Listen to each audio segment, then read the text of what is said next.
Let's talk reviews. You just had a successful close of escrow and you have a new raving fan. You want them to share their 5-star experience with everyone else there to obviously try to capture more business. The question is, what platform do I ask them to leave me a review? Zillow, Trulia, Redfin, Realtor.com, Yelp, Google? There are so many to choose from. A lot of those platforms used to be a pay-per-click lead. Most of them, or they're in the works, have transitioned over to a referral fee basis. And part of the referral fee, to get more leads, the algorithm is tied to the testimonial. So they want you to get these reviews. But who owns the reviews? The platform. They started out as a 25% referral fee, have moved to 30% referral fee, to 35%, to 38%, to now Realtor.com, aka OpCity. Some are at 40%. When is enough enough?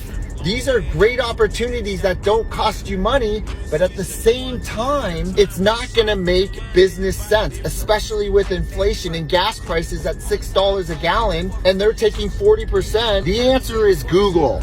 Only focus on Google. They're not trying to sell you anything. And it's the #1 search engine on the web. Why not go to a format, a platform where everyone is searching anyways, and it's not tied to some lead revenue generation? For more real estate tips, follow me on Instagram and TikTok. Scott Cotto, Circle Real Estate.